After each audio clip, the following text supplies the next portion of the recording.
all and welcome to my channel.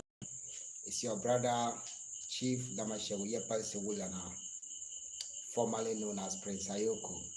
How are you doing and how is your night going? How is our families at your side doing and how is your weekends going? Family, sorry for the little bit of delay. I was taking care of some responsibilities, so that's why I'm a little bit late. But then, welcome to the chat and welcome to this important and great conversation. As we all know, um, the world is big but small in our hands. It all depends on how you take the world. If you take the world to be bigger, it will be bigger. When you take the world to be smaller, it will be smaller. So this is my moral lesson number one. But family, before we come into this conversation, I want to find out how you all doing. And I pray that the Almighty God, the Almighty Allah, the Almighty Jehovah, and the Almighty Creator will keep us in good health, will grant us the best of His gifts, as well as our ancestors, because we can't make prayers without inviting our ancestors. And this is the reason why I always invite my ancestors when I'm making prayers. Sorry.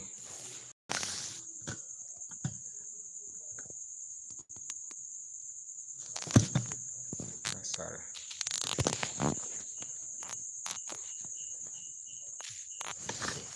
So this is the reason why I always make prayers.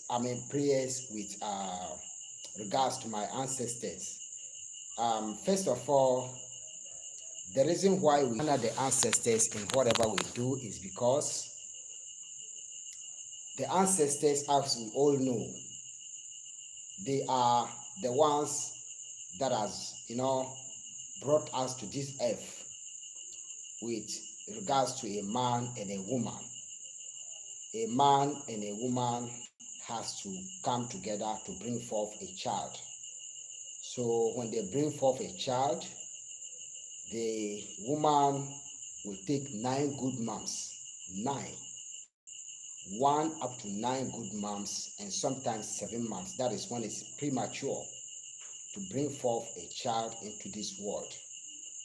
But then it is the Almighty Creator that has to make all this happen.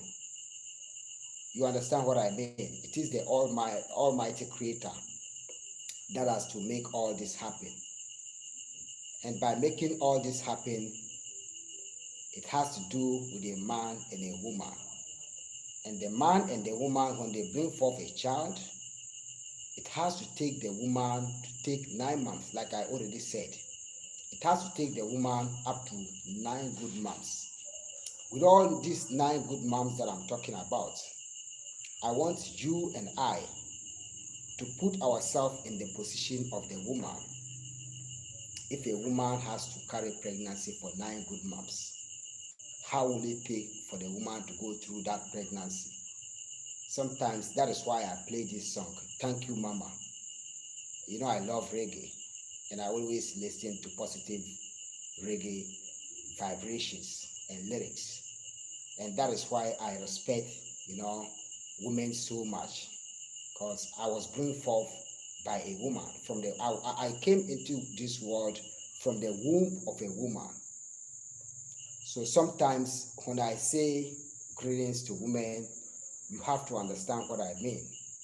As a leader, no matter how higher the Almighty God and my ancestors has taken me, I would never ever, disrespect my mother, because I know how it took my mom to bring me forth to this world. And I know how it took my mom to struggle with pregnancy. Even with the days that a woman has to be pregnant, it has a lot to do with the woman. But then this is a woman thing. I don't have to drag this conversation that far. So I just want all of us to respect women and to salute our mothers for whoever they are and respect them as well. The reason why I'm saying this is because I'm a man, I'm a responsible man, and I know how it takes a man to support a woman when they are, carrying pregnancy. So it is a kind of topic that I have to embrace. You understand? But this particular live stream that I'm going on, that I'm going to have with you tonight, is going to be a general question about me. It's going to be a general question about me. Formerly Prince Ayoko, I'm now a chief. I don't call myself a chief, but I'm entitled to it. So I have to respect that and always remind you. And you can still call me Prince Ayoko, it's not a problem, or Chief Ayoko, but my chieftaincy title is Wulana for short. But the full title is long. Lamashegu, Yepalsi, Wulana. That's the full title to my chieftaincy title. So family, this conversation that I'm going to have with you tonight has to do with a whole lot of different things with regards to our livelihood. When I say our livelihood, I'm talking about, our life as in general. It consists of you and it consists of me. Of late, I don't just go to live on my channel just like that, except when I have something important to share. That is why I have to come out and,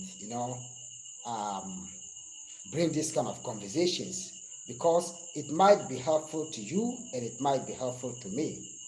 Because you know what? I'm very busy. My responsibilities is beyond my control.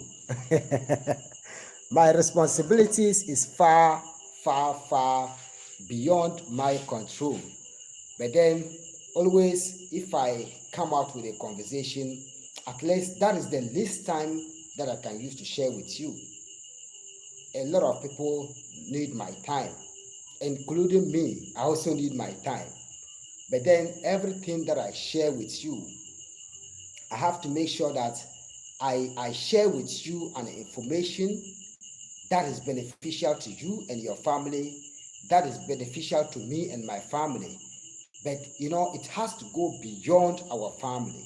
It has to go far beyond our family. That is why we were taught about all of this. That is why we have this wisdom. That is why we have all this knowledge. And that is why we have all this to share with you. But then I can't, continue with this conversation without inviting my ancestors in a kind of oral history. You already know me. I can't have this conversation without inviting the oral historians to come and tell us more about our history and to praise our ancestors and to also make us, feel proud of who we are as Dagbamba people, as Black people, and as who we are generally all over the world. Be it in the US, be it in Asia, be it in Australia, be it in North America, South America, any part of the world, in West Africa, East Africa, South Africa, and North Africa. We have a legacy that we always have to work with. And this is who we are, as I always tell you. So I'm inviting an oral historian in our kingdom called Alidu Bizang. Alidu Bizang is an oral historian. He can sit with you and share oral history with you for the rest of your life until you say, I'm okay. You understand? Until you say, I'm okay, I understand. But we, those who already learned this at the palace of our fathers, or the palaces of our elders, we already know the histories of our ancestors. Because imagine growing up, learning your history up to date. It's quite different. But then if I share this with you, it will take me a long while for me to explain, for you to understand. So I'm going to invite Alidu Bizang to come and share his oral history with me for a little while before we continue. But please don't forget to subscribe to this channel if you are new on my channel. press on the notifications bell or click on the notifications bell to get much more notifications to my upcoming videos, because I don't want each and every one of you or each and anyone to miss what I'm sharing. And also, share my contents with your families and friends, as well as, like my videos if you feel like liking my videos. You understand? So thank you so much, family. And keep listening. This is just the beginning of this conversation.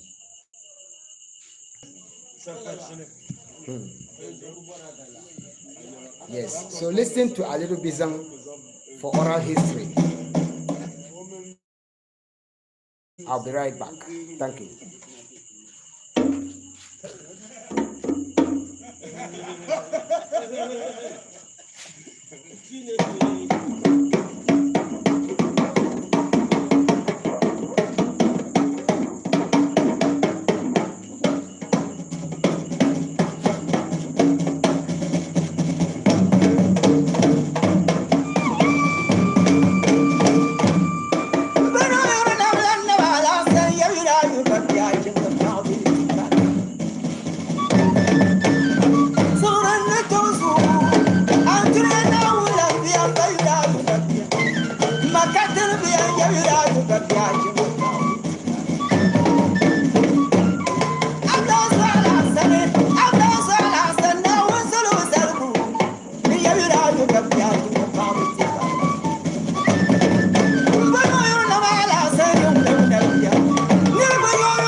Some oral history before we get into the chat.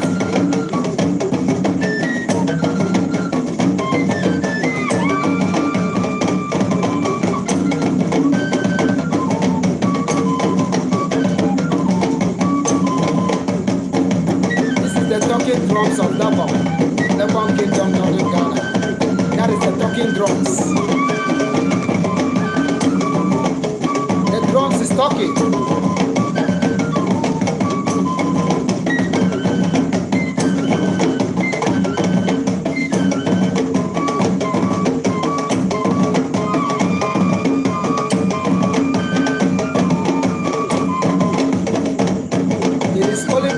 Share this with you.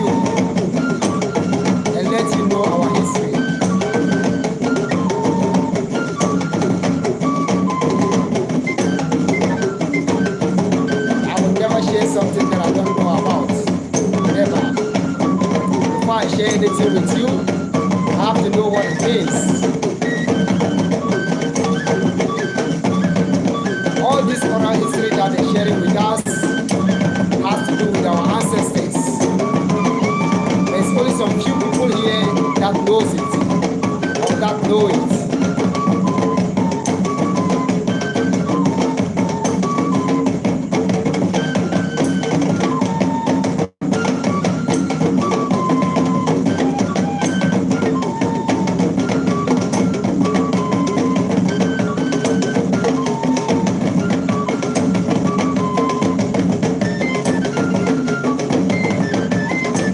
Fight colonels, give thanks and praises to my ancestors and to appreciate what they have left for me and for us all. Not we alone, but for we the people of Gabon, for we the people of Ghana, Africa, the diaspora and beyond. We are proud of who we are. Trust me, we are very proud of who we are.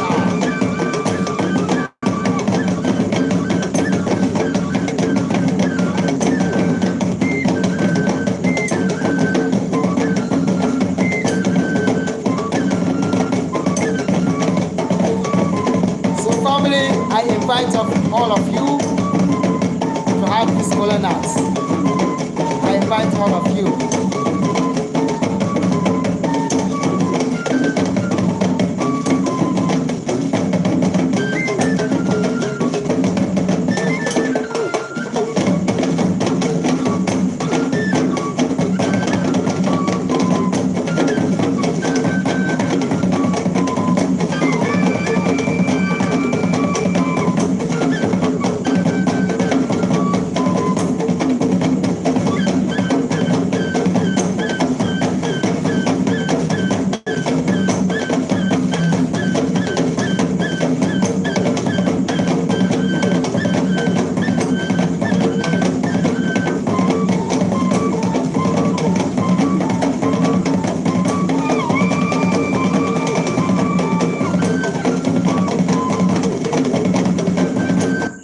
Family, if we're going to follow this oral historian, you share and share and share and share the history. But one thing that saddens my heart and pains me deep into my bones is because I wish all of us can understand what they are saying. I wish so.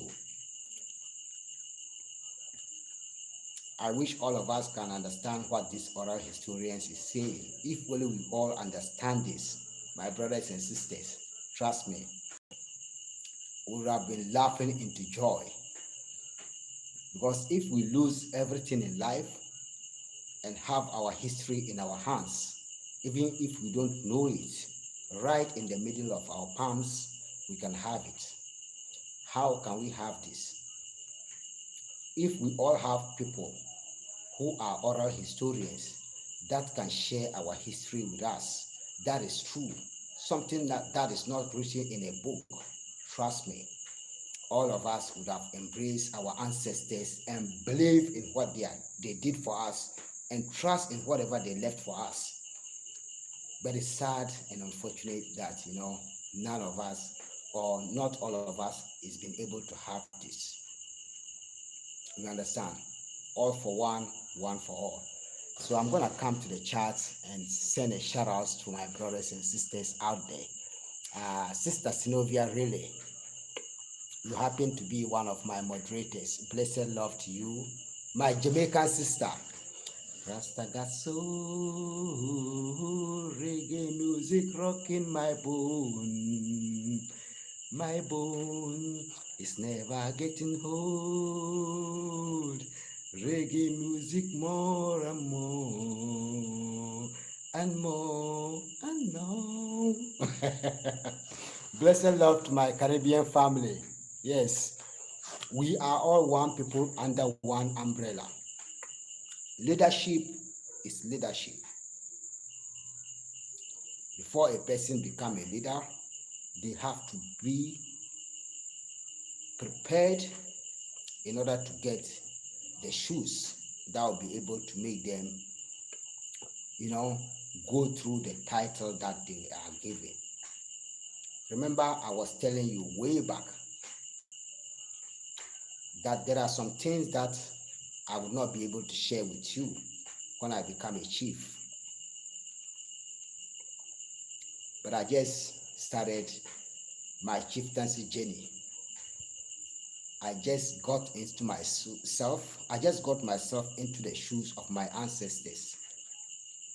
And that is why I always appreciate them for whatever they did for me and whatever they did for all of us. The reason is that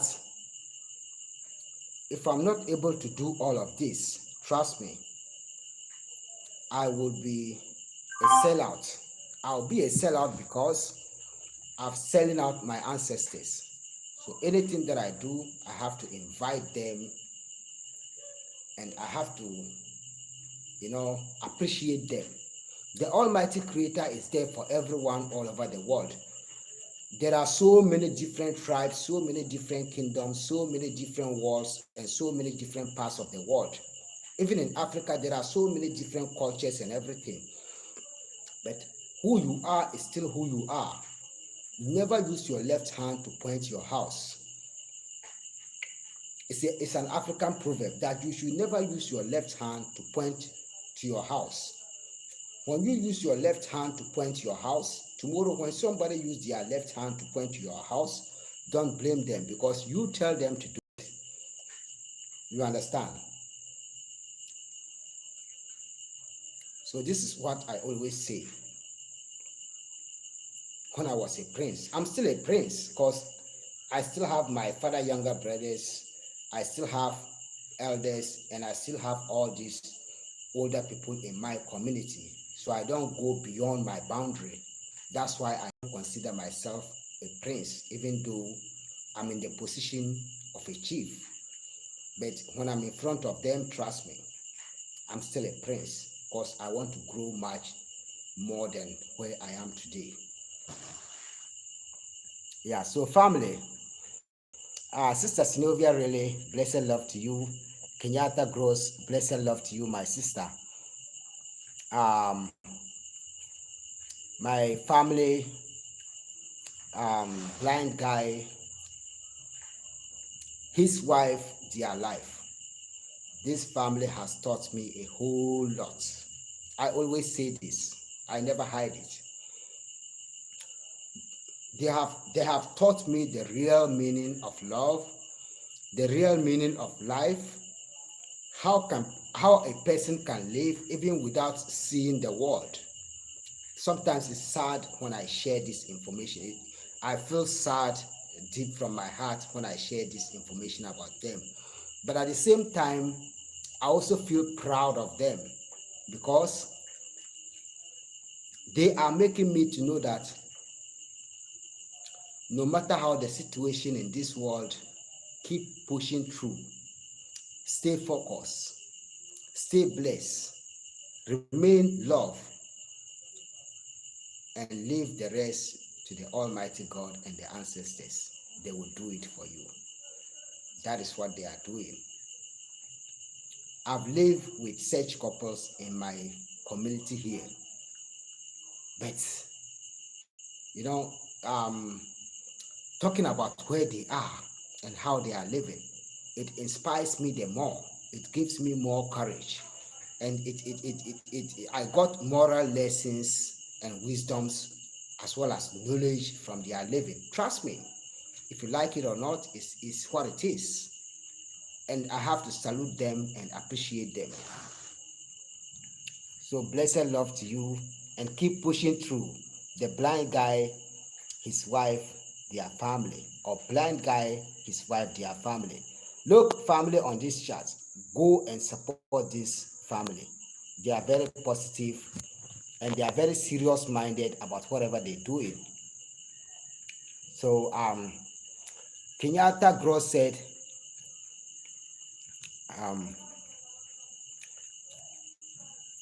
Plum Jade, I saw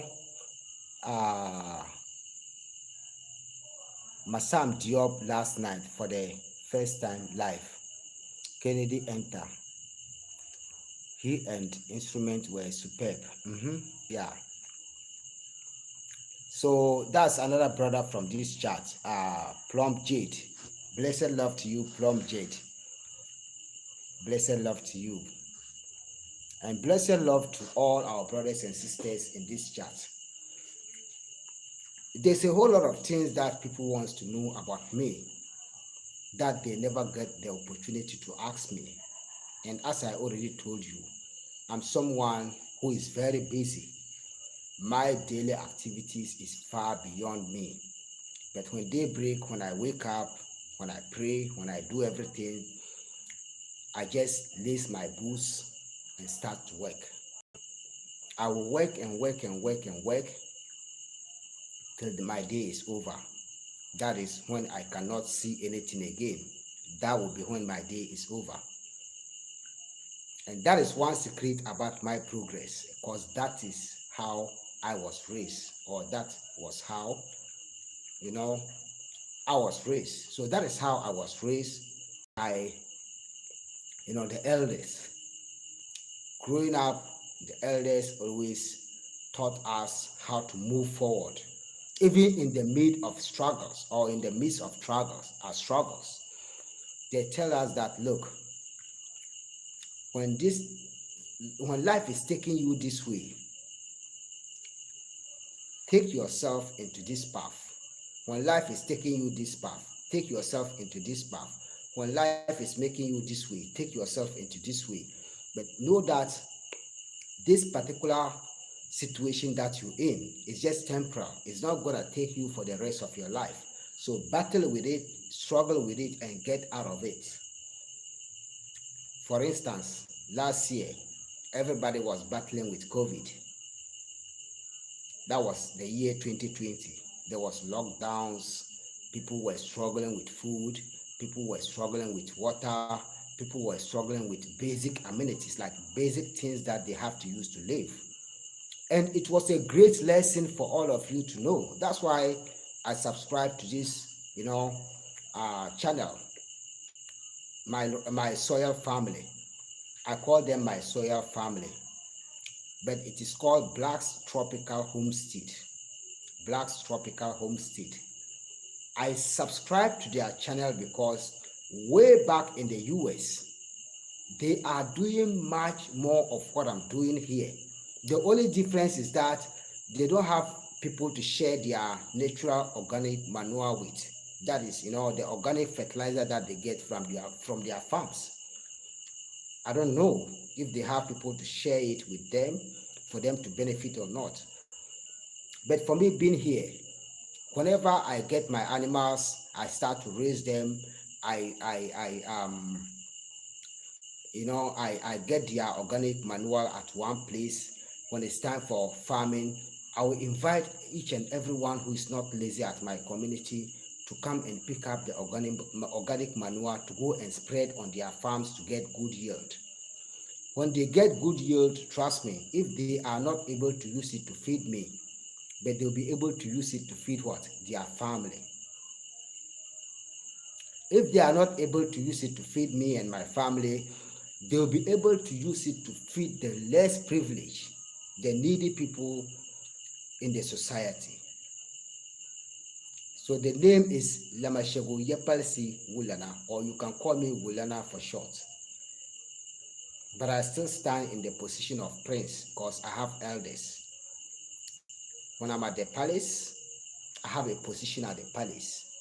I'm a part of the decision-making body at the palace in my community. That is my paternal lineage title that I got.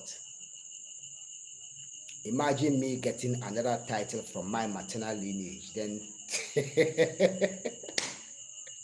because my paternal lineage is royalty, my maternal lineage is royalty. So both my left and my right is royalty.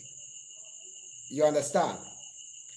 From Nantong in northern Ghana, the Nantong district, my great-great-grandfather was the king of Nantong, and he was having 54 villages under his jurisdiction, 111 up to 54 villages that he ruled, taking me back to Lamashegu where I got the title.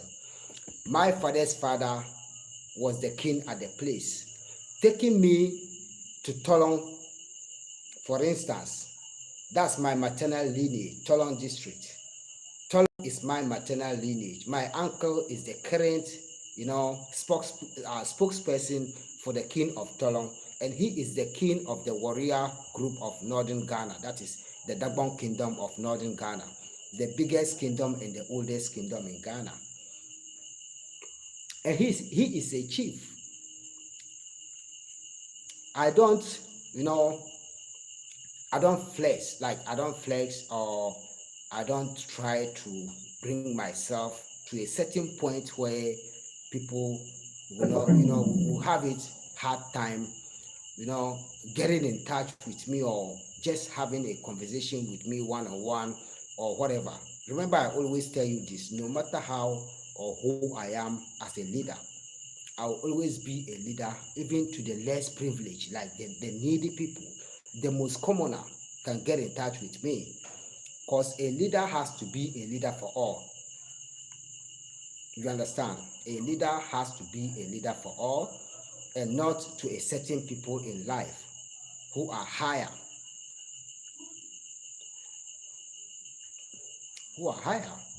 Sorry, I'm chewing red kola nut, and usually when you are chewing it, sometimes it will make your teeth or inside your mouth a little bit kind of brownish, because that's kola nut I chew. Usually that's what elderly people or older people or chiefs chew here. So it goes in accordance with tradition. Mhm. But above all, as I always tell you, as humans, we should always bring ourselves down, not because of who we are, but because of what we share and because of what others can learn. And look, I'm going to tell you this tonight. In life, in life, there are so many things in life that we have to focus on when we are embarking on the journey of life, because life has got two parts. In the course of the journey of life, or when we are traveling in the journey of life, you know, you have to have good health before you can embark on the journey of life. Remember, there are some children, right from the day they gave birth to them, they died on that same day, so they cannot make it that far. And remember, to those of us who are still young and growing up, and to those of you who are older than me, I want you to trust me that it is your good health and your life that is taking you this far, and that keeps you to continue with your journey. No matter how you struggle and everything, trust me, never and ever say you are giving up, because it's not an option. Giving up is not an option. In life, when you give up, then it means you are dead. In life, when you give up, it means you are dead. Even when people drag you down, when the course of life drag you down, at a certain point that you cannot even breathe again, trust and believe in yourself and your process and your vision as well. Nothing and nothing is gonna fail you.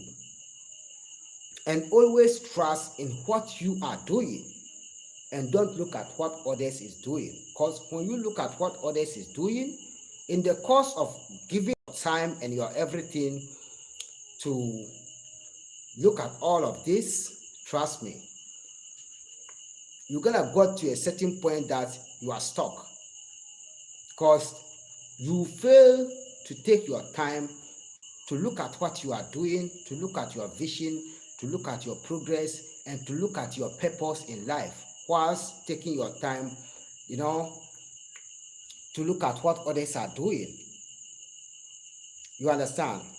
So at that course, you can't blame the one that you were looking at, but then you have to blame yourself, because you fail to look at yourself and what you are doing, but you put your focus into what others are doing. This is a very simple life lesson that I'm sharing with you for free, just like that.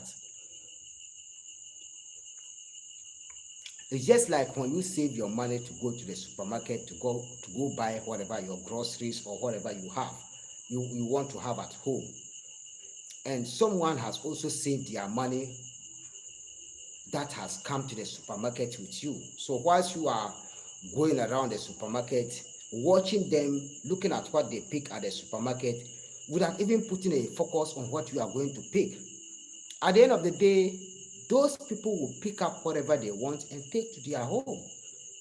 And you will end up going home empty-handed. So this is what I'm saying. That is how the world goes. It's a proverb, like it's a kind of moral lesson that I'm sharing with you, especially when we are into developing and building foundation for the next generations. This doesn't have to do with any kind of competition or any kind of unnecessary challenges, because the world, it's a kind of easy for the world is a very small place for us to live. Because imagine when you stress, when you struggle, and when you do all of this to build a house. You have this big house, like I have this Queen's Guest House. This Queen's Guest House is a very big house, a very, very big house that can accommodate up to 50 people. But trust me, if I built this house purposely for me, my wife, and my children, or for just me and my wife, how long can I take for me and my wife to live in the rooms or the apartments in this house? We can take the rest of our life without even enjoying the entire rooms at the project. So it is only a person who thinks afar that can build a house that can accommodate so many people. Because you know what? You are doing it for generational purpose, and you are not just doing it just by yourself. This is what I'm saying all the time. Even people here, that's what I tell them. My fellow youth here, even before I became a chief, that's what I was telling them. Before you build a house, plan very well. Make sure that even people beyond can benefit from what you are doing, and not just you and your wife and children. What if you have a visitor? Where are they going to sleep? What if someone has to get a shelter from you? Where are you going to provide for them? All of this has to come into mind. But the whole thing is that, as in life, mostly our mindsets and our everything is not the same. So sometimes people will do certain things that they want to do based on what they want. But it's just a piece of advice that I'm sharing with you. When I built my first house, a whole lot of people has lived in my first house. And whenever they live in my first house, they give thanks to the Almighty God, they give thanks to the ancestors, and they praise me and thank me for their staying here, even though it could be the first time that we are meeting. For just a little while, I will not tell them you have to pay this, you have to pay that, you have to, no. Before I build a house, I have the resources before I build my first house. So no one has to do anything that I don't want them to do, except they don't want, except they still want to do it, or they still want to do it. So that's what I'm talking about. As a leader growing up, I know my responsibilities and my purpose. So family, this information that I'm sharing with you is very, very important. John Park said, can I join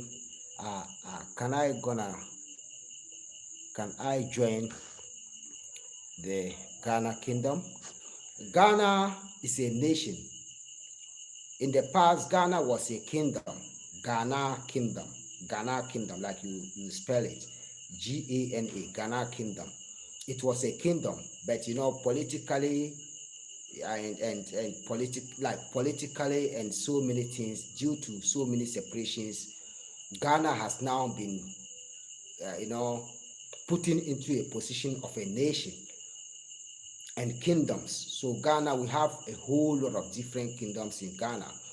So the kingdom of Ghana, the old Ghana Empire, can be traced to Burkina Faso, to Nigeria, to Mali, to Niger, and to so many countries in West Africa. And that was the days of King Mansa Musa, the most wealthiest man to ever live on earth. You understand? But in Dagbani we say that Zaman Songa, Zaman Bangbaru, that when the time changes, the people has to also change. You don't have to change for the bad, but change for the good. So you can always join the Ghana kingdom, and you can choose a particular place that you can live in Ghana. Ghana is a free country, a very free country that everyone can come and live without problems. So when a person is living in Ghana and having problems, it means they created the problems for themselves, but not the people of Ghana. Because first of all, when you come to live in Ghana, you go through the formalities. You have to get a visa to come to Ghana, you have to get a resident permit, and you have to live in Ghana as long as you want. But once you are able to acquire all of this, I think you are okay to live in Ghana for the rest of your life. For the rest of your life, you can live in Ghana without problem. You understand? The only thing that we are, the only problem that we are having in Ghana is that we are having struggles with our politicians. Sometimes when I say this, people will tell me that you are building a house, you are doing good, you are doing all of that, don't bring politics into your channel and everything. And I tell them that, look, Ghana is being governed by politicians. Our brothers and sisters who will make our livelihood good, they are politicians. So if they are doing something that is not right, why can't I say it? Why should I fear to say it? If they do something that is good, I'll say it. Likewise, when they do something bad, I'll say it. You understand? I am not a politician. I'm not a politician. I don't support none of the politicians in Ghana. The reason is that I don't vote. I refuse to vote. I completely and totally refuse to vote, because whenever they come to tell us, about what they're gonna do to us, as long as we vote for them, we'll never see them again. And that's why I said, okay, people can still go to vote, but I'll not go and sit on that scorching sun, like that hot sun, to vote for somebody, and I'll not even get what I want. It's sad and unfortunate. It's very sad and unfortunate. Even my own family, I have politicians, but that's what they choose to do, and I don't hate them for doing that. You understand? But the only thing is, I'll not go and stand and campaign for them. Never. Yeah. Trust me, never. I'm a kind of person, when I see something that is good, no one will tell me it's good. I will accept it and I will embrace it and I will give it my full support. But when I come to realize that this thing that I'm following is something that is getting out of hand, you know what? This is your path, this is my path. It's simple. That's what a leader has to be. A leader don't have to be someone who is selfish. A leader don't have to be someone who is doing unnecessary begging. A leader don't have to be someone who is a liar. And a leader don't have to be someone who the people cannot trust. A leader has to be someone who always have, passion for his people, who always want to have the best for the people and for everyone. No matter what the circumstances, the leader has to stand for the people. You understand? Even when it takes you to die, you are dying with your people, or you are dying for your people. That's what a leader have to be. When you make me cry, when you make my people cry, you make me cry. When you make my people smile, you make me smile. Trust me. When you make me smile, you make my people smile. When you make my people smile, you make me smile. When you make my people cry, you make me cry. First of all, how can I be a leader without the support of my people? If I'm selfish, how can my people live? It doesn't make sense. See what I'm saying? Sister love to travel with wave. Blessed love to you, my sister, and welcome to this chat. This particular sister that I'm talking about right now is a very good sister of mine. I always talk about her. She's also a YouTuber. She has a YouTube channel. She's been very supportive. She got to know me in person even before she get more active into the YouTube business. But trust me, this sister, if people know who she really is, by now she should have been one of the most famous people on YouTube. Ask her. She's here right now. I'm not gonna say much about her, but I'm just this with you about her. Last year, sometime around December, it seems that was the second week of December, they came here from the Caribbean to visit me here at where I live. When they were going, look, ask her.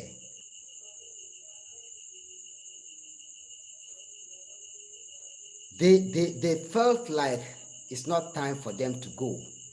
They felt like they still want to be here because the feeling was deep and the feeling was positive and high. Even when they were going to compensate me for using my properties and everything, trust me, she has to beg me before she give me the money. Imagine you giving someone a gift and have to beg the person to take the gift. Yes, as I always tell you, when you are doing something as a leader, don't do it for selfish gains. Before someone give you something, let them know the importance of what they are giving you or what they're sharing with you. This is what I'm saying. If I'm lying, trust me, she would have said it here on this live stream that you are lying.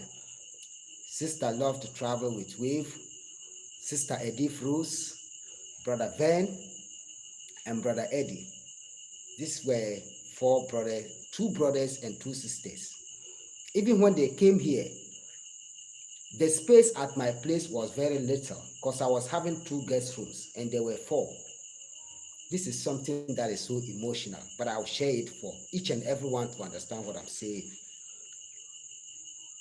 The 2 sisters shared the same guest room, and the 2 brothers couldn't share the same guest room because of a personal reason that I'll never share with you. They arrived here sometime at around 2:00 a.m. We went through the entire tamale, trying to get a guest house, but because it was in December, people from all over the world who was coming home to visit, who doesn't even have houses to live or places to live, they all occupied these guest houses and these hotels. So at the end of the day, I told these brothers that, look, come to my home, I'll get you a place to live. When they came to my home, I left my apartment for one of them and leave the other guest room for the other brother, and slept at the uncompleted building at Queen's Guest House. This is the true meaning of leadership. Yeah, this is the true meaning of leadership. Ask Sister Love to Travel with Wave on this chat. She will tell you. Sometimes we have to be mindful of what we are doing, and we have to have the heart to do it.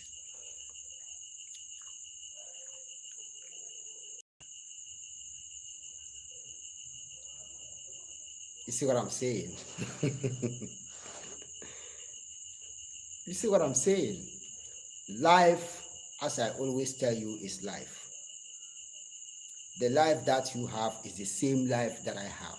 You breathe, you eat, and you drink water. I breathe, I eat, and I drink water. If I'm not able to breathe, then I'm gone. If I'm not able to drink water, I'm gone. If I'm not able to eat, I'm gone.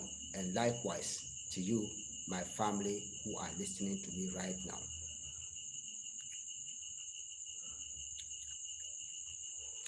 The whole world is struggling at the moment. The whole world is struggling. People are battling with their health due to COVID. People are battling with their finances due to COVID and so many reasons. People are having so much tribulations, sufferations, and bacarations. In Jamaica, when they say tribulations, it's like troubles. Sufferations, it's like suffering, and bacarations, and it's like going backwards. But above all, when a person is going through all of this,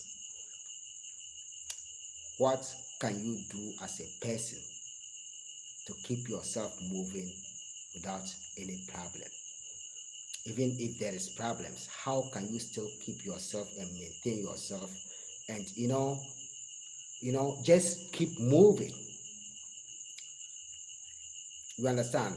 Without any kind of sufferations, backwarations, and tribulations, it all has to come from this mind.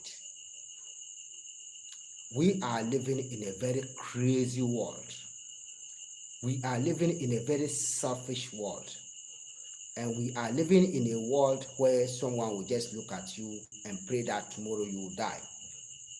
Why all of this, my brothers and sisters? This is what we have to share for people to understand as leaders and as elders. We all have to live in a world of peace. King Genocide, blessed love to you, my brother. We all have to live in a world of peace and joy. We all have to be so supportive to each other. When your brother is falling, lift them up.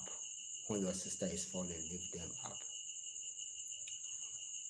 Don't gain the world and lose your soul. Don't gain the world and lose your soul.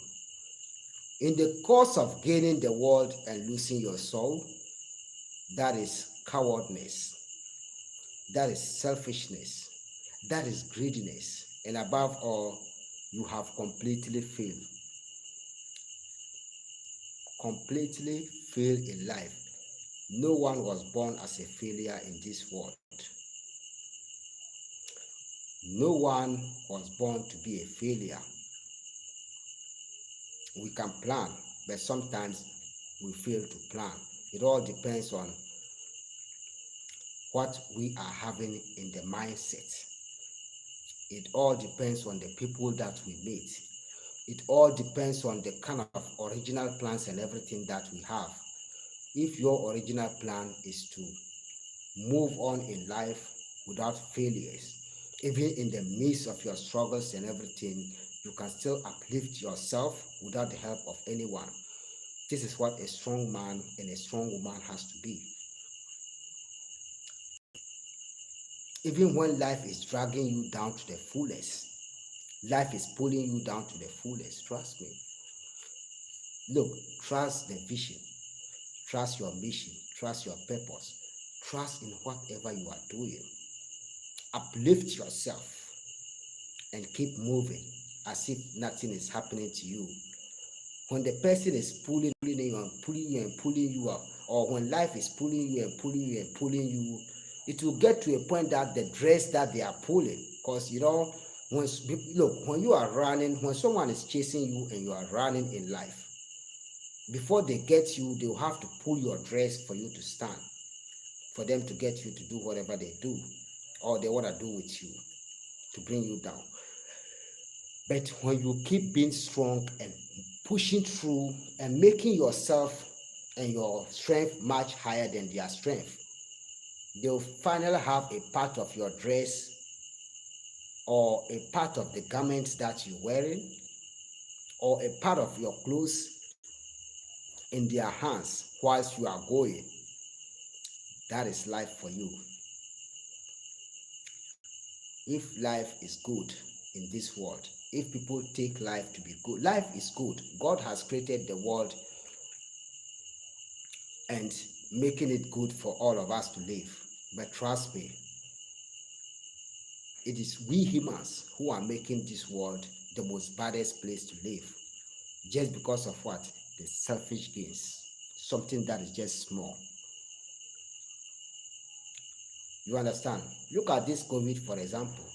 Before someone traveled to the US, before someone traveled from the US to this particular place in Ghana or Africa, you have to go through COVID test.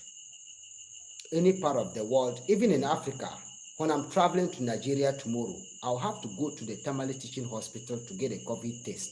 I'll have to pay 200 Ghana cedis to get COVID test to go to Nigeria. When I'm coming back from Nigeria to Ghana, look, I'll be test.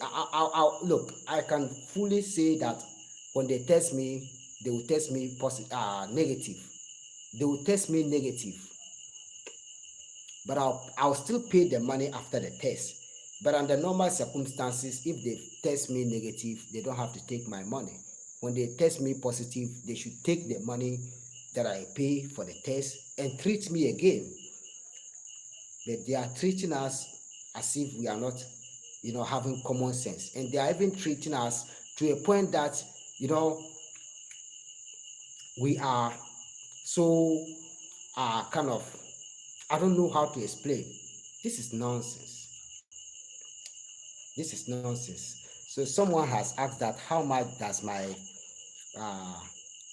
papa and him said, Chief, how much does your dress cost? This dress that I wear, if you have 250 cedis, 300 cedis, you can get it at the market. But my smocks is always customized. My smocks is always customized. So people, it is women that weave my smocks. So all the traditional regalias that you see me wear, it is being customized. First of all, when they weave it, the price is different because I don't deal with quantity, I deal with quality. When they sew it, the sewing is different because I want to wear this smock, said that in the future, my children and my grandchildren, over 100 years, they can still wear it. So I'm focused on what I pay and how long it will last. So this particular smock that I wear can take me up to $100 to make this smock. That is twice as compared to the price of the ordinary one. My smocks that I wear are customized. You can go to the market and buy it as cheapest as you want, but not like the ones I wear. Not like that, because you know what? I'm someone, when I'm doing something, I do it in accordance with what others can also achieve. That's why you still see Queen's Guest House to be going on. Else, if I want to do it like how others are doing, my Queen's Guest House would have been completed by now. But I take my time and use my resources. I take my time, I plan, and I use my resources. You understand? So that's how I live my life. I'm living a life and I'm planning ahead of time. So that is it. So family, you see what I'm saying? Like with regards to the COVID, it has brought a whole lot of people down. Mrs. B Fitness, blessed love to you, my sister. This sister has been so helpful, and she also have a channel. She's just growing her channel, but she has so much positive contents at her channel that each and everyone has to go and check. And this is what I always tell all of us: all for one, one for all. All for one, one for all. When I support you today and you support me the next day, it means that we are maintaining the unity and the legacy of the ancestors. But there's one thing about me, even when I became a chief, I was always having this. I would never support a person with selfishness. Because if I waste my energy and everything to support a person with selfishness, what are they also going to do for the next generation? That is a big question mark there. When you waste your time to help me and I'm selfish, how can I do to contribute for the uplift of the next generation? That's another big question mark on my side. So we all have to be supportive to each other. We all have to help each other uplift ourselves or help uplift each other. But we don't have to be in a position of competition. You understand? Competition is something that is allowed and that is accepted in life. Because it's like today, when we are taking a rest, I'm just going to cite an example of life. If we are taking a race in athletics, you might be the first and end up being the last, or you might be the last and end up being the first. Life is a journey, and overtaking is allowed in life. So never take life or anything we do in life as a kind of competition. Because when you take it like that, you would put your focus and your everything in that competition that you see life to be. And at the end of the day, even your grandchildren will come and overtake you, and you will still be in that same position. That's why we have this proverb in Dabanle that says that that wherever the donkey is going, that is where the horse goes, or wherever the horse is going. You know, the horse can run faster than the donkey, but wherever the horse is going, that's where the donkey goes. Brother Kofi Mensah, blessed love and greetings to you all. I bless and pray that you and your family is doing very well, like I do here. I'm doing very well. I'm doing pretty well. I thank God and the ancestors. In your language, in the Ashanti language, they will say that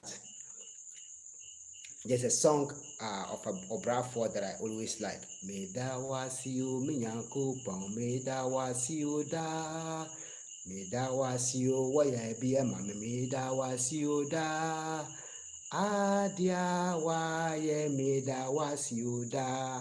And at the end of the chorus, he will say, Amen. He said, I thank you, my God. I thank you each and every day. I thank you for whatever you did for me. I thank you. Whatever you did for me, I thank you. And he will say, Amen. That's how this song translates in Ashanti, from the Ashanti language. I'm a bilingual. So, Brother Kofi Mensah, each and everything is going very well here. And I thank God and my ancestors, for how far I've reached in life. And I also pray to the Almighty God and the ancestors to always, grant you whatever you pray to get in life, and to always, make you come home for us to all live and build Mother Africa and Mother Ghana. Because I can tell that you've been out for a long. I've never had a conversation with you, but I can tell based on what you're telling me, from northern Ghana, that when you were here at Bolgatanga in the Upper East region, and even some things that you share with me, I can tell that you are sharing some long, long, long old memories with me. But don't force yourself too much, especially when you are growing old. You understand? Especially when you are growing old and you stress yourself so much. Sometimes even your own family here, when you come home and look at things and everything, you have nothing to smile about. So always focus on your back when you are traveling on your journey of making life good. This is what I always say. As a leader, this is what we have to share. As a leader, this is what we always have to share, Brother Kofi Mensah. Trust me. Look, when you see me stand up and talking, it means that I'm saying the truth. I will never lie to you based on anything that you have. And I will never accept whatever you tell me based on your selfish gains or based on trying to convince me for me to accept what you want on your selfish gains. This is not happening. This one thing about me. Because you know what? If I accept what you want today, if I accept what you want today and agree to what you want, what about your family?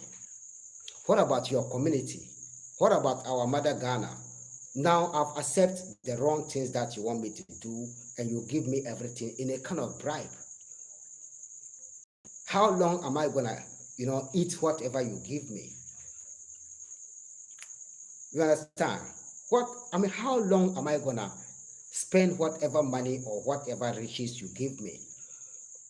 But if I take my time to tell you that, look, my brother, this is what you have to do. This is what can uplift you. This is what can help you. You just confirm it. That it's been 25 years. You just confirm it, Brother Kofi Mensah, that it's been 25 years. So imagine 25 years being outside Ghana, and me who is just 39 years going into 20 years.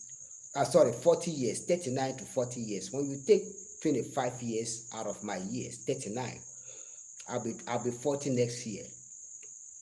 How many years are you gonna get? 25 minus 39. It means I was 14 when you left here.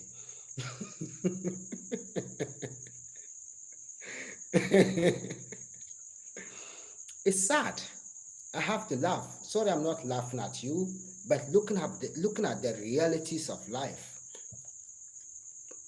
This is what we face as Africans, especially those who are traveling for a long time to have greener pastures and to, have good and everything that they want in life. And at the end of the day, even what you want, you will not get it. Or maybe you might be in the struggle and in the course of getting it. I have to invite the ancestors again so we can continue with this conversation. But I'm going to put my Bluetooth player together because it's a solar. This is what I use when I'm at Queen's Guest House. So as you can see it has a torchlight and it has some solar panels on it, but it doesn't last longer. This is what I say. Sometimes they will manufacture the thing for you, you buy it with your money, but you will not get the full joy of it. So I'm going to connect my power pack to it so we can listen to a little bit of oral history and keep going. Keep sharing these important conversations and important message for it to reach out to each and everyone who has taken life as if that is the end of their world. You understand? Together we can. All for one, one for all. You understand? Even when I am the overlord king of Dagbon, I will still tell you this. I will still tell my brothers and sisters this. We all have to live a good life. Thank you so much. And keep watching so I can connect my devices for us to listen to some oral history and keep moving.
Ndumana wunche sadin vyara kaswecen dimina chen kapala wunya.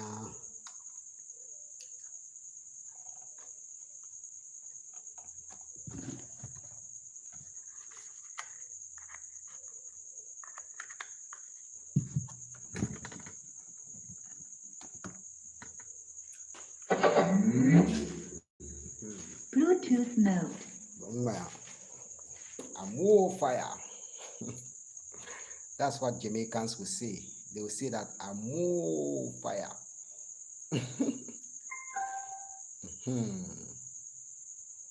Mbo.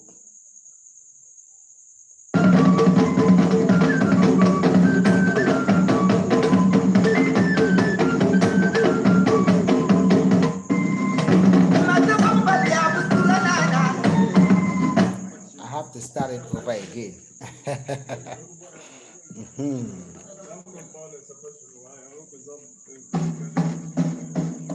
Mbo. Ayer bizang. Chideke.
Share this history with you.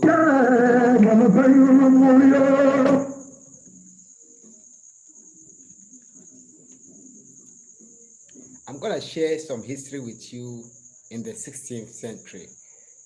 That was in the 16th century.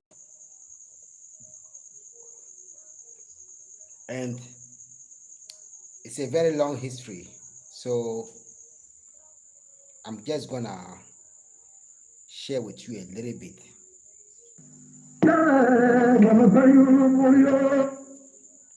Are you ready to listen to a little bit of this history?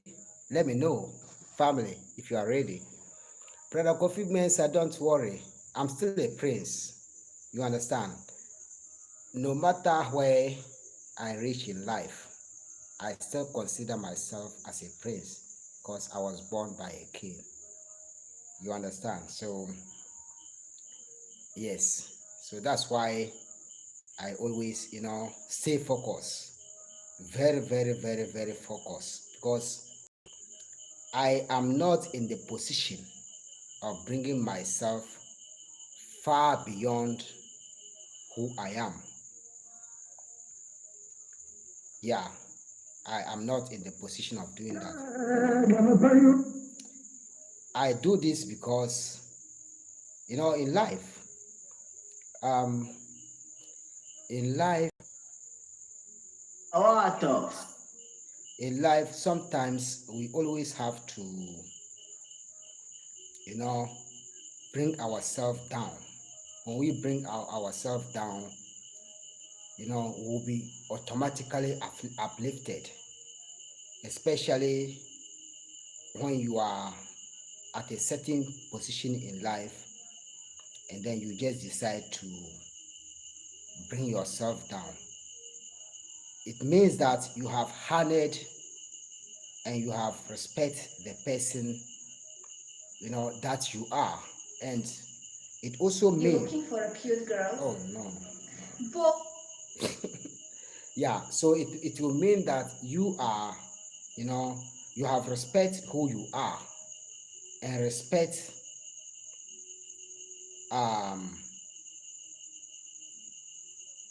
the people that is beyond you or that is not up to your level.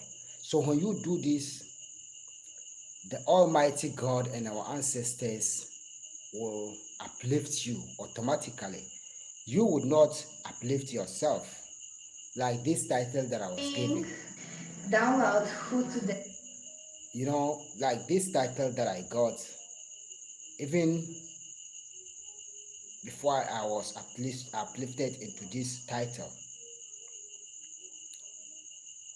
I already know that I'll get this title. I wasn't wondering why I got this title. I wasn't wondering at all. Because it is who I am. And it's what I'm supposed to have. That's what I always tell people. When something belongs to you, when something belongs to you in life, never rush for it. And never ever try to do anything that will get you into that position, except living a good life that can help you to reach that. You understand? But if you are able to stay focused, if you are able to stay focused, you understand.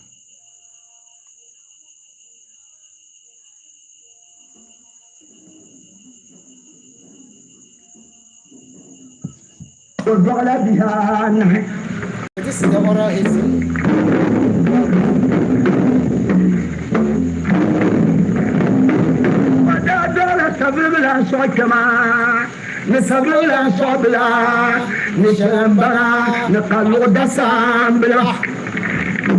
This oral historian that I'm sharing with you right now, he was the most powerful oral historian in our kingdom of Dagbo.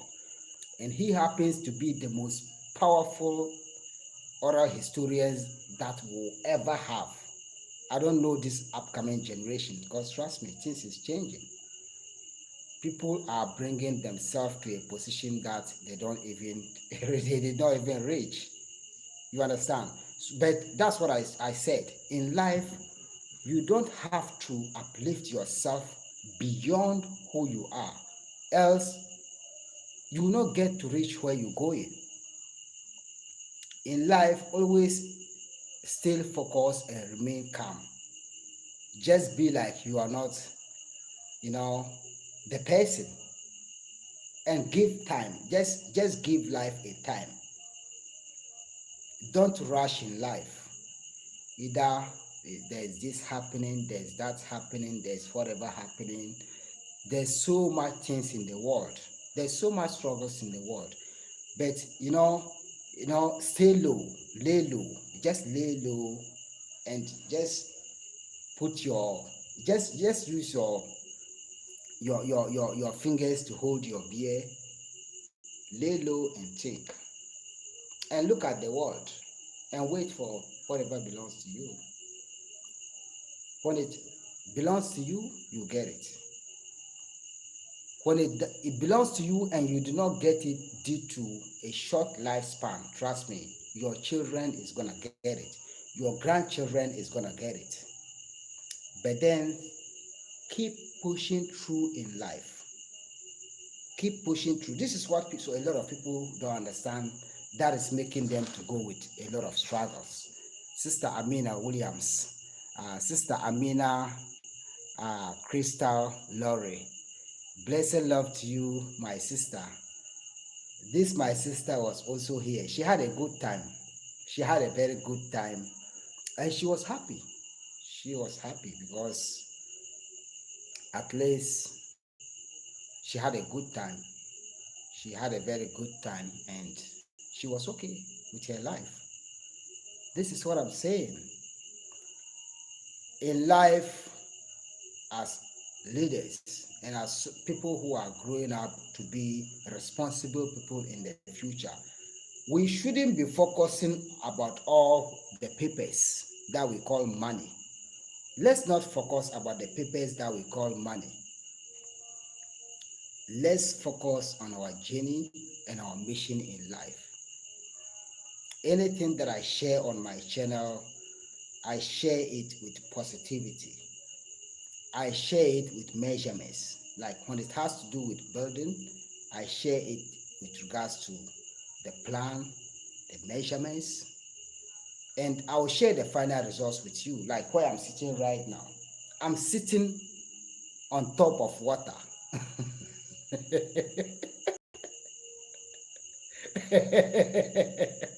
I'm sitting on top of water. You can see me smiling deep inside, my heart and my soul. In less than a year, you can see that I'm smiling right now.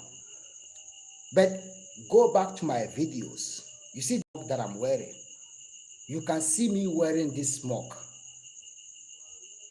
using it to work at this place that I'm sitting right now, right from the foundation, sharing with you all the important informations, all the measurements and everything.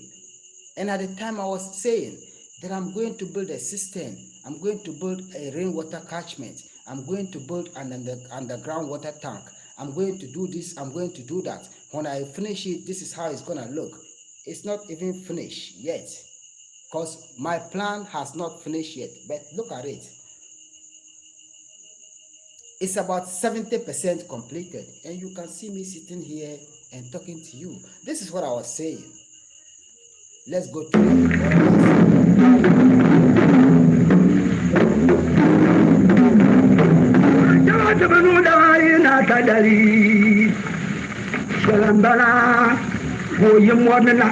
Okay, so there was this king in our kingdom from Savlego,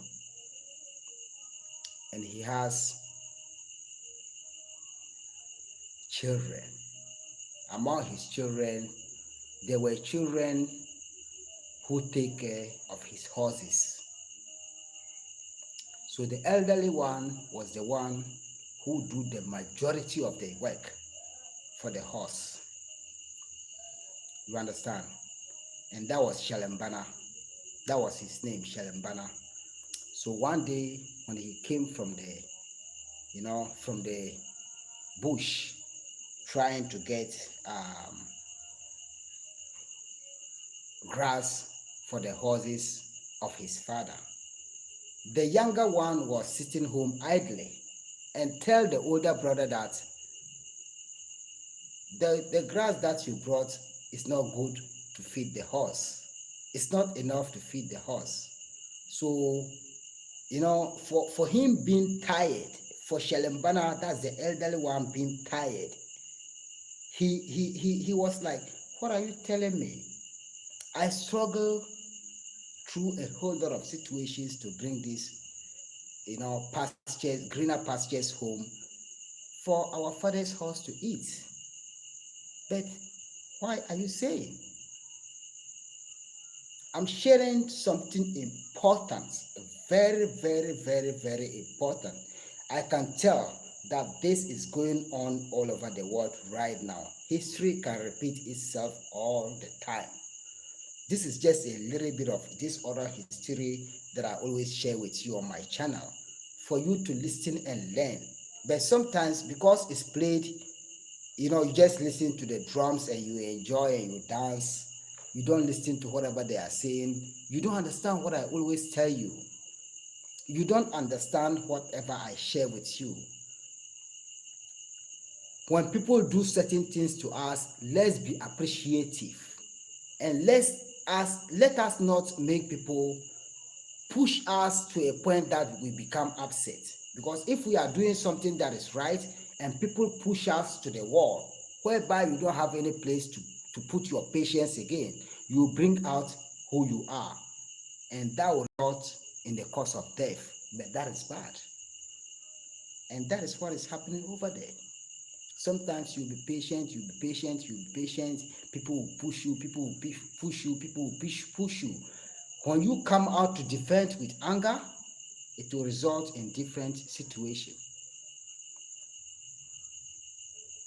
You understand? So when Shana came back from the bush in the course of getting greener pastures for his younger brother, the younger brother, Kaloda Sambla, that was his name, said that this is not good, this is not that, and it became an argument.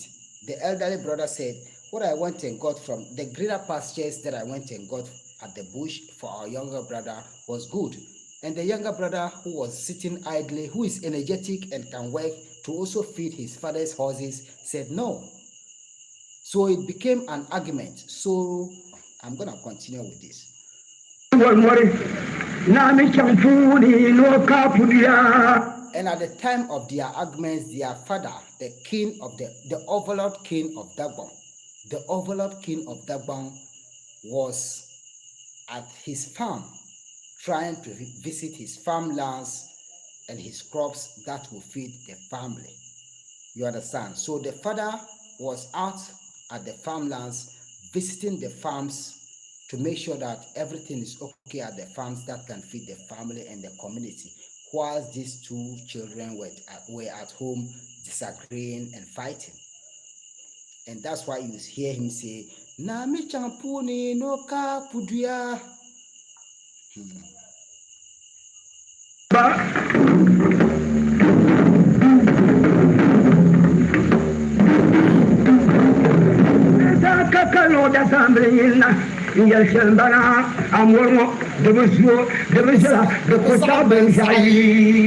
And that is when the younger brother, Kaloda Sambla, came and said, Shelembana, that's the elderly brother, Shelembana, that was the name. This your grass is not enough to feed this horse. The horse was called Benjai in our language or in our culture. In our culture, when the overlord king of Dagbon have horses, when he has horses, all the horses has to be named. So even when the horses died, they have to go through some rituals and some titles. They will already be having titles before they get buried. So the horse that they were disagreeing about at the time was Benjai. That means the red or the brown horse.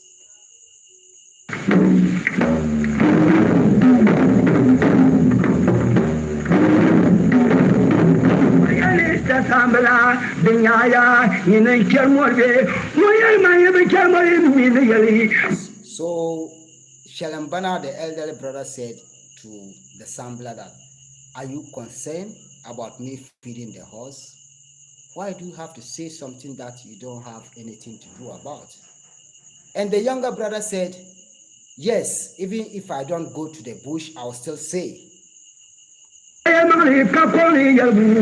he said, I'll never see the truth and I'll never say it in this world. I'll never see the truth and cannot say it in this world. That was a lie, because you did not go to the bush to struggle to get the greener pastures for the horse. And you were not feeding the horse all the time. So why should you have a struggle with your brother that you don't even know anything about?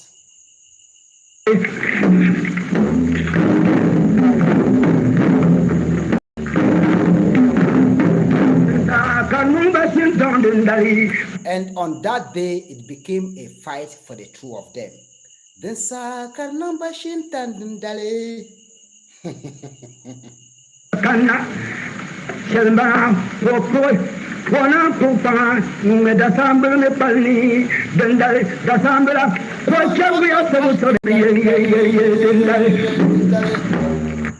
that day, when it became a fight, like when it became a fight, the two of them fight. And as you always know, a person who is the rightful person in a battle wins the battle.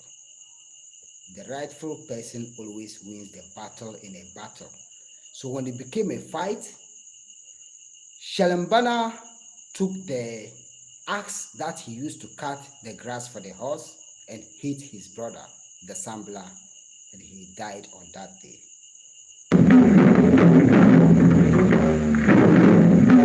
These are our two brothers.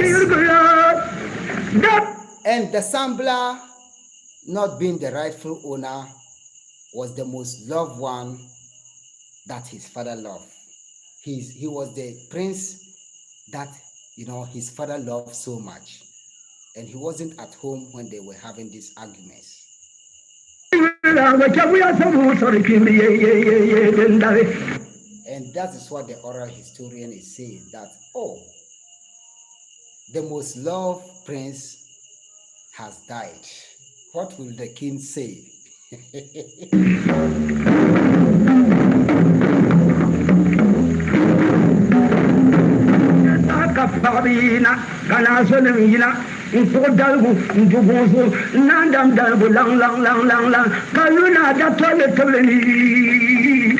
Yes, so you see, in the midst of this conversation, their father was called Nadalgu Ngumda. That was the appellation of their father, Nadalgu Ngumda.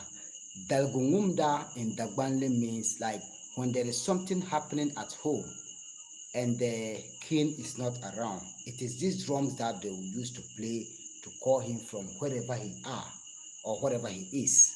So when they play the drum, our drums that you hear that I always show on my channel, or that I always share on my channel, these drums can travel for a long distance, miles and miles and miles away. So in the past, when there was a problem in the community that they have to tell the king when he's not around, or when he's at his farms, or when he traveled, it was the drums that they used to play to tell the chief or to share the information about what is happening at home with the king.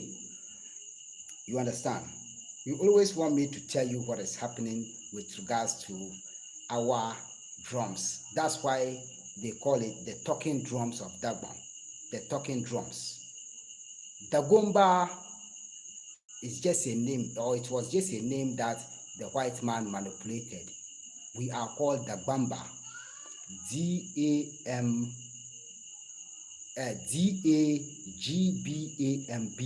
Dagbamba. You understand? Dagbamba. That is our original name. Dagomba is just a manipulation of Dagomba. Dagomba is a manipulation of Dagbamba. You understand? I'm sharing with you something important tonight. Something that I've never ever shared. But because of my position right now, I have to let you know exactly. But I'm not going to share everything with you.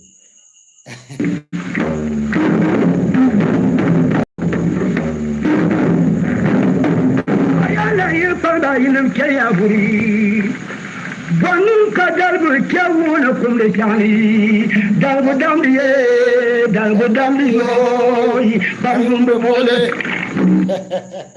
So when the king at the time na dalbu ngumda, that is, he used that particular incident as his appellation. Appellation means like me, for instance, when something happened to me in this generation or in this time of my life, and I got a lesson from it, and it shocked me a lot, and it affected me a lot, I can use it as an appellation.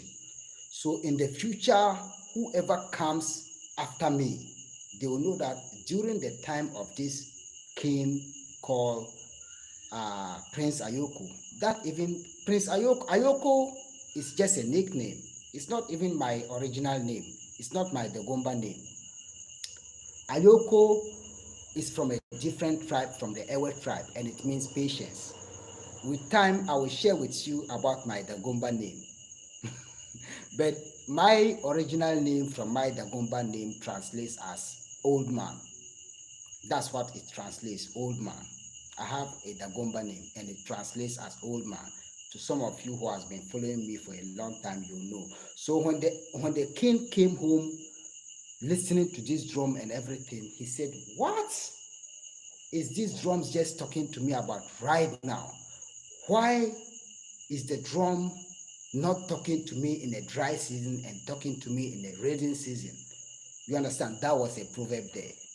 That was a proverb that he talked there, because he was literally meaning that, why am I not being informed or get to know all of this whilst I was at home, and getting to know about it late, whilst my beloved son and my lovely son is dead?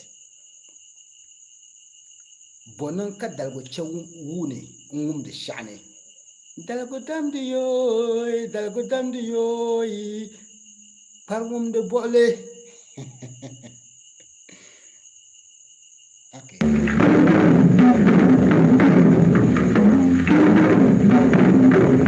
Adendayo kabushana siwo pana. Ikebana para. Banu dalbu karikawuna ngumde shani. Mayan shalambani ndasambe kiyayo yelwula. It was sad. And that was when Gushena is one of the kings of Dagon. And he is under the jurisdiction of the overlord king of Dagon. So when he heard this, he rushed to the palace. Meanwhile, his village and the overlord king of Dagon's palace is about, let's say, 2 hours drive away or 3 hours drive away. But as soon as possible, he arrived at the palace.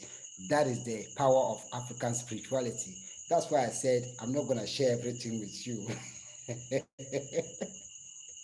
I'm not going to share everything with you.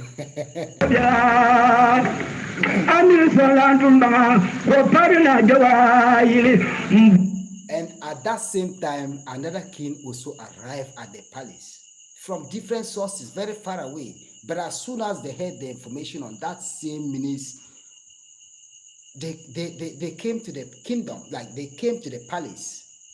They came from their place to the palace. This was the power of African spirituality. You understand? So I'm not going to share with you everything. Just keep learning if you want to learn.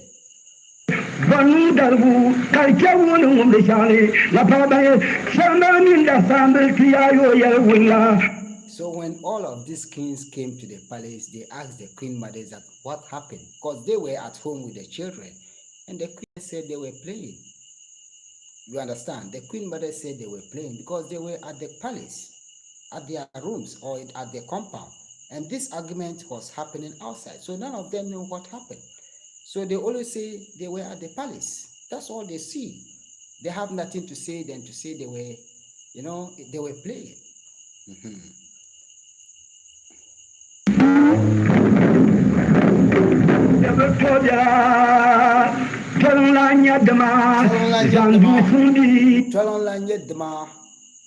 Is my grandfather from my maternal lineage.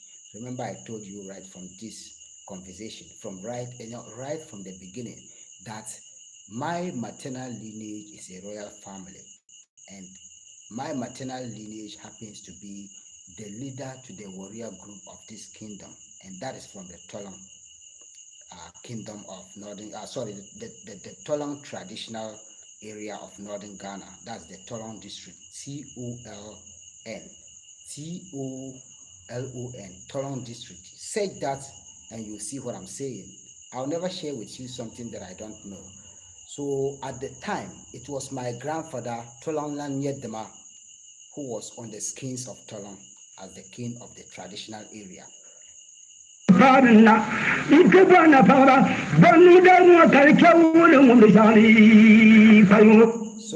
when Tolang Lanyedema came, he said, why did this drum not being played in the dry season, but played in the rainy season? And they explained what happened. It's a long history.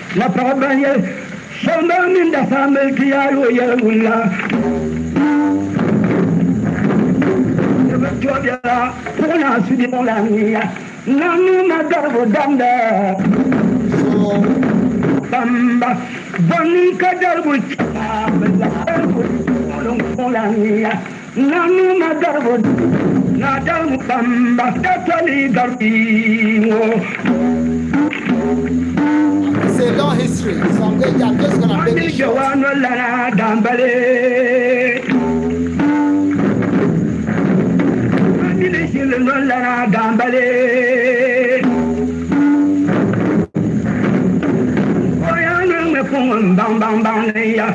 Shelambana, one in the Sambela, Banin Jamda, Nguna, Tutu Tamso, the Sambela, quite a we are supposed to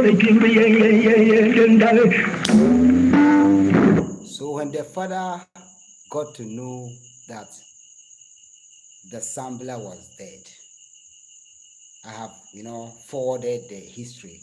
So when all the elders gathered at the palace and the father came home, that was the king of Dagbon, Nadalgongumda, came home from the farms and got to know that my beloved and my lovely son is dead. And that was the person of the Sambela. He was upset, and his upset did not make him to revenge by making the elders or his warriors kill Shalambana, who happens to be his son. So he made the elders bury the Sambela as his eldest, his lovely son. That is his last born. And then he went into his room, talked to the ancestors, and died. No one killed him. He didn't commit suicide. He didn't do anything. But he just talked to ancestors, his oracles, his everything, and went and died, in a kind of way that he killed himself without hanging himself, without doing anything, because he loved the first one, he loved the second one, and he loved himself. But then, what is happening to my family?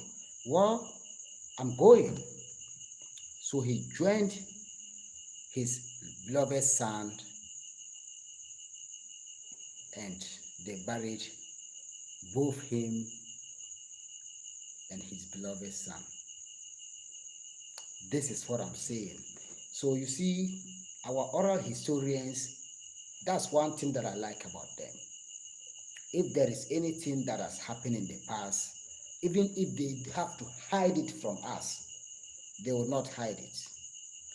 They will tell you that during the time of this, your ancestor, this was what happened. This was what happened. They share it because they preserve our history, and they have to share it with us. So you understand what I mean? They preserve our history and they have to share it with us.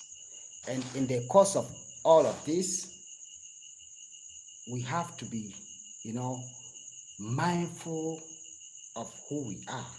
That's what I told you right from the beginning of this conversation. That in my life, everything that I'm going through in life, my ancestors has went through beyond that. that I don't share everything with you. But they survive. They survive. Not in this kind of crazy world, in this kind of, nonsense world, whereby someone will just be doing something for selfish gains, and they can't even defend. Even our leaders cannot defend. Look at what is happening in Ghana. People are coming out to say LBQ or whatever about a man marrying a man and a woman marrying a man, lesbians and gays. Nonsense. I am 100% against that. I am 100%. When I say 100%, like 100% against that. A man should go and marry a woman. A woman should go and marry a man. Not under my leadership or the leadership of our overlord king, or my king, or the entire kingdom of Dagon, that we're going to accept this. It will happen in any part of Ghana, but not here in Dagon kingdom. Even when they bring, look, the most powerful, when I say the most powerful, like the most powerful military force in Dagon, like in Ghana, in Africa, in the world, we are not accepting it. Today, we are not accepting it at this time. We are not accepting it tomorrow. We are not accepting it forever. When I say we are not accepting it forever, I say forever. Let's all live as humans and not live as if we are animals. Even animals don't do it. But animals. A male animal will mate a female animal for them to reproduce.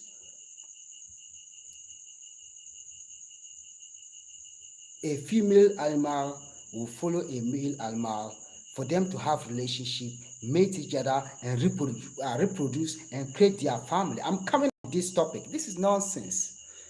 This is nonsense. My brothers and sisters, even to a point that they are denying our our parliamentarians and our ministers from going abroad. They are denying them visas. Why?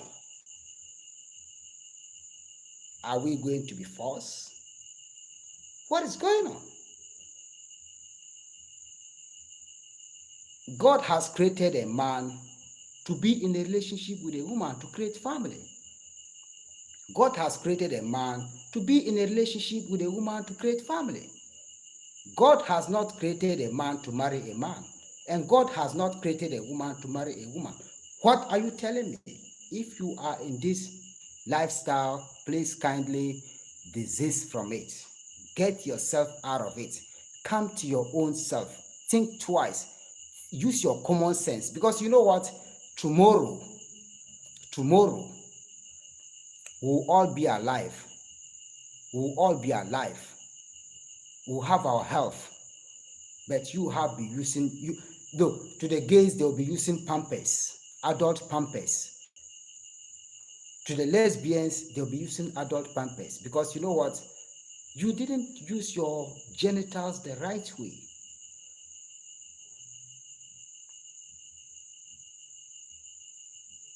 Let's all look at this as a calamity. Let's all look at it as a calamity, the whole world. Let's look at it as something that is coming within us, that is trying to bring some separation. Some kind of things that is trying to keep us separated, keep a man and a woman separated, and keep a man and a man together. Like, assuming if a man and a man is living together, what sense do they have? What kind of love and peace do they have? It doesn't go any far. You can see that Ghana is started to happen. Gays are getting jealous and butchering their fellow partners, because the man is physical. You, the man, is physical. Your fellow man that you take as your love partner is also physical. So you just imagine, use your common sense, that if you are going to use your strength to fight as a man to man, in a relationship. Is it going to result in anything good? No.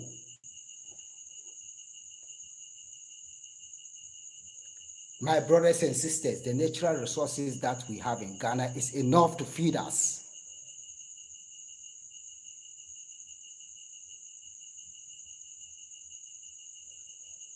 Who will come after me on this platform? Nobody is coming after me on this platform. Let me tell you something. I'm not eating on YouTube.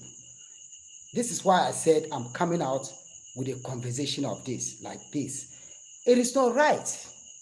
I have the right to express my feelings. We have our culture. Naturally, we have our culture. To each and everyone who advised me to stop this, then they should rather advise themselves. At the end of the day, I'll leave my email, I'll leave my contact, and I'll just get out of YouTube. But it's not happening here in reality. This is what I'm saying. Come after me on YouTube. They should come after me here and not on YouTube. They should better come after me here in this kingdom and not on YouTube. When they come after me on YouTube, they did not do anything because they can't stop me from what I'm saying. It's right. What? Family, enjoy the rest of your night and have a wonderful night. Sometimes when I start to talk about this, it makes me upset. When I start to talk about this, my ancestors has never accepted it, and I am not accepting it as a human. We all have to live in peace and reality. What I know is that I'm not going to take my fellow man as my love partner or my wife or whatever. Stay blessed, stay focused. May the Almighty God and our ancestors continue to bless us and keep us on the right path. And may the Almighty God and our ancestors continue to give us the best of their guidance, to protect us from these evil people, to protect us from people who are trying to make the world a bad place to live, and to protect us from all kind of downfalls. May the Almighty God continue to make us smile with joy and happiness. Like I always tell you, there's a whole lot of struggles. Put that struggles aside. Keep focused. Remain who you are and continue to smile with happiness. May the Almighty God and our ancestors give us a good life that will make us happy, that will make our next generations happy for the rest of our lives, including our great-great-great-grandchildren. That's the next great-great-great generations. Stay blessed. Tomorrow is our Damba festival. Tomorrow is the first stage of our Damba festival. I don't know if I'll be able to have the time to post a video of it, but stay blessed. Good night. Peace.